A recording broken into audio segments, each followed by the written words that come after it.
আল কোরআন যদি পরিপূর্ণ জীবন ব্যবস্থা হয়ে থাকে তাহলে হাদিস কেন?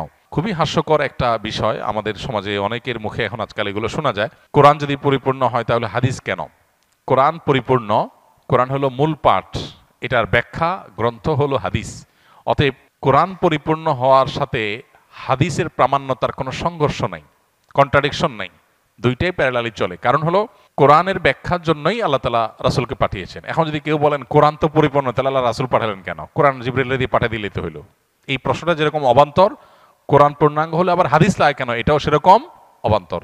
এনকারে হাদিসের ফিতনা এখন ঘরে ঘরে দাঁড়ে দাঁড়ে হয়ে গেছে, হাদিস অস্বীকার করার। আমাদের সতর্ক থাকতে হবে। অনেক সময় মনে হয় ইসলাম কেন সত্য ধর্ম, অন্য ধর্ম কেন মিথ্যা, এ ধরনের চিন্তা আসলে কি করব। আমরা যখন চাষাবাদ করি শুধু ফসল হয় না, ফসলের সাথে আগাছাও হয়। ধান খেতে ধান গাছ আর আগাছা দেখতে একই রকম লাগে না? এখন কেউ যদি বলে ভাই ধান গাছগুলোকে যত্ন করে রাখেন, আগাছাগুলো কেটে রাখেন, কেন? দেখতে তো একই রকম। এই জন্য পৃথিবীতে প্রচলিত যত ধর্ম আছে দেখতে মনে হয় সব ধর্ম একরকম।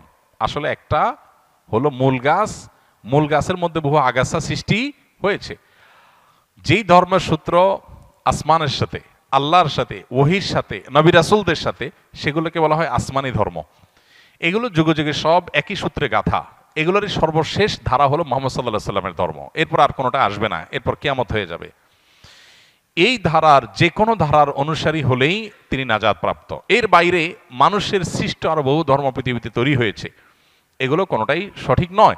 এখন আমরা ওই যে আগাছা এবং মূল ফসল সম্পর্কে ধারণা না থাকার কারণে আমাদের কাছে দেখে এক মনে হয়। যে ধান গাছ আর আগাছার পার্থক্য জানে না তার কাছে সব এক মনে হয়, কিন্তু যে পার্থক্য জানে তার কাছে এক মনে হবে না। একটা হবে মূল গাছ, আর হলো আগাছা সৃষ্টি হয়েছে।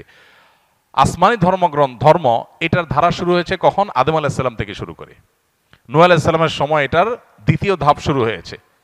এই যে হাজার হাজার বছর যাবৎ চলে আসছে, এরপরে এসে বহু মানব রচিত ধর্ম পৃথিবীতে শুরু হয়েছে।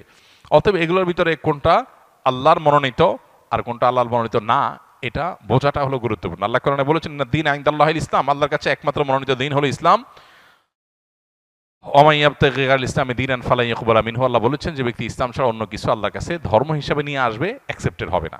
এজন্য আমাদের ইসলাম সম্পর্কে জানতে হবে এবং মানব রচিত দিন বা ধর্মগুলো সম্পর্কে আমাদের জানতে হবে, তাহলে ইনশাআল্লাহ ধোঁয়াশা দূর হবে। এবছরের হজ ব্যবস্থাপনার অনেকে প্রশংসা করেছেন। আপনার অভিজ্ঞতা এবং আগামী বছর যারা হজে যাবেন তাদের উদ্দেশ্যে কিছু বলবেন। আলহামদুলিল্লাহ, এটা সত্য যে এবছর সৌদি আরবের কর্তৃপক্ষ তাদের হজ ব্যবস্থাপনাকে তারা অন্য যে কোনো বছরের চাইতে ভালো করেছেন। এটা সত্য, আমার চোখেও সেটি ধরা পড়েছে। এমনকি হজের যে দুইটা পার্ট, বাংলাদেশ পার্ট, সৌদি আরব পার্ট, উভয় পার্টের ব্যবস্থাপনাই বেশ ভালো ছিল। বাংলাদেশ পার্টির ব্যবস্থাপনা অবশ্য বেশ কয়েক বছর ধরেই ভালো হচ্ছে। বিগত আমলের শেষের দিকে এসে হজ ব্যবস্থাপনা তুলনামূলকভাবে ভালো হয়েছে, যার কারণে এক সময় প্রচুর পরিমাণে মানুষ হজের টাকা জমা দিয়ে প্রতারিত হতো, যেতে পারতো না, হজ ক্যাম্পে গিয়ে কান্নাকাটি করে ফিরে আসতে হতো। এই দৃশ্যগুলো আর এখন দেখা যায় না বেশ কয়েক বছর যাবত, এটা ভালো।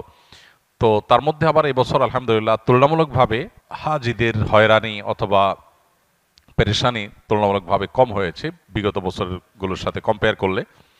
আর সৌদি আরবের পার্ট যেটা, ওখানকার যে হজের কার্যক্রম, সেটা আলহামদুলিল্লাহ সৌদি সরকার তুলনামূলকভাবে বিগত যে কোনো বছরের চাইতে বছর খুব ভালোভাবে হ্যান্ডেল করেছে, যার কারণে ভোগান্তি কম হয়েছে।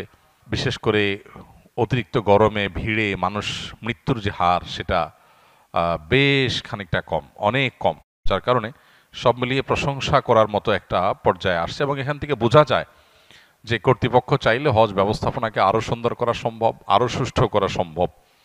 তো আমরা আশা করব সেটা তারা অব্যাহত রাখবে এবং হজ যদিও কষ্টকর একটা সফর, তারপরও এটা যেন তুলনামূলকভাবে মানুষের জন্য কম কষ্টের হয়, তুলনামূলকভাবে মানুষের জন্য যেন সহনীয় হয়, সেই জন্য তারা যথাযথ ব্যবস্থা গ্রহণ করবেন। তারা আন্তরিক হলে এবং সিরিয়াস হলে আসলে আরও অনেক ডেভেলপমেন্ট করা সম্ভব। আল্লাহ তাদেরকে সেই তৌফিক দান করুক, আমরা দোয়া করি।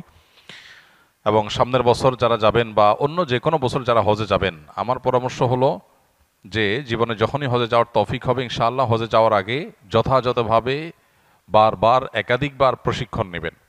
যত বেশি প্রশিক্ষণ নেবেন, জানবেন, শিখবেন এবং সময় দিবেন, তত বেশি ইনশাআল্লাহ হজটা সুচারুরূপে সুষ্ঠুভাবে সুন্দরভাবে সম্পন্ন করা সম্ভব হবে। আমরা অনেকেই সরাসরি হজে চলে যাই, প্রপার ট্রেনিং বা প্রশিক্ষণ নেই না। এর ফলে যেটা হয় যে দুঃখ নিয়ে আমাদেরকে ফিরে আসতে হয়, কারণ দেখা যায় বড় বড় মেজর মেজর ভুল করে আমরা চলে আসি।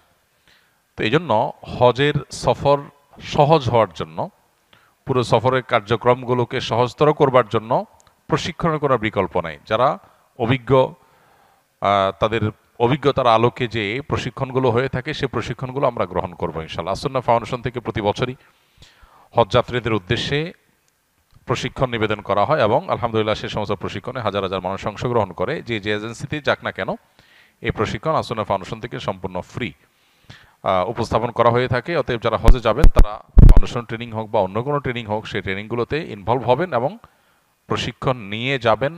ইনশাআল্লাহ আপনার ইবাদতটাও ফলপ্রসূ হবে, সফরটাও সহজতর হবে ইনশাআল্লাহ।